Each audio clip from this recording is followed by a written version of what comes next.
പ്രകാശമേ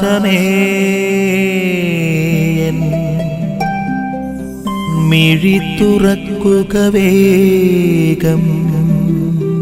മിശിഹായിലേറെ പ്രിയപ്പെട്ടവരെ, ബൈബിളിന്റെ ചരിത്രം നമ്മൾ പരിശോധിക്കുമ്പോൾ, പ്രത്യേകിച്ച് സുവിശേഷത്തിന്റെ ചരിത്രം പരിശോധിക്കുമ്പോൾ, ഈശോ മിശിഹായി എന്നും വാക്കിൽ കൊടുക്കുവാനും എന്നും അവിടുത്തെ നശിപ്പിക്കുവാനും അല്ലെങ്കിൽ അവിടുത്തെ പ്രബോധനങ്ങൾ തെറ്റാണെന്ന് ജനസമൂഹത്തിന് മുമ്പിൽ പറഞ്ഞു ബോധ്യപ്പെടുത്താനും പരിശ്രമിക്കുന്നവരാണ് ഫരിസയരും നിയമജ്ഞരുമൊക്കെ.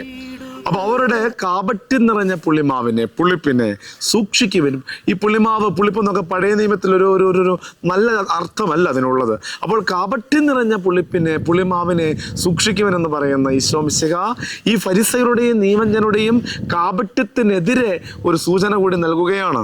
പ്രിയപ്പെട്ടവരെ, നിങ്ങളുടെ ശരീരത്തെ കൊല്ലുവാൻ കഴിവുള്ളവയെ നിങ്ങൾ ഭയപ്പെടേണ്ട എന്നുള്ള ഓർമ്മപ്പെടുത്തൽ കൊണ്ട് നിയമജ്ഞ ഫരിസയരുടെയൊക്കെ അവരുടെയൊക്കെ കഴിവിലുള്ള പരിമിതികളെ ഓർമ്മിപ്പിക്കുന്ന ഈശോ പിതാവായ ദൈവത്തിന്റെ മഹത്വം എപ്പോഴും മനുഷ്യരുടെ മുമ്പിൽ ഏറ്റുപറയണമെന്നുള്ള ഒരു ഓർമ്മപ്പെടുത്തലാണ്.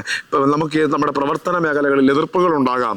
നമ്മുടെ പ്രവർത്തന വഴികളിൽ കാപട്യത്തിന്റെ സാധ്യതകൾ ചാലിച്ചുകൊണ്ട് നമ്മൾ എതിർക്കുന്നവരുണ്ടാകാം.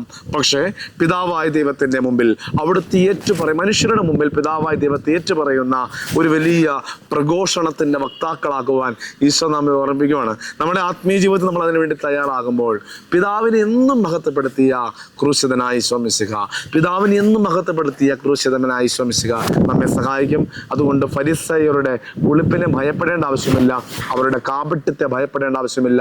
കാപട്യത്തിന്റെ ലാഞ്ചന പോലും ഏൽക്കാത്ത മിശിഹ നമുക്ക് ശക്തി പകരട്ടെ. ആമേൻ. നിൻ വഴിയേ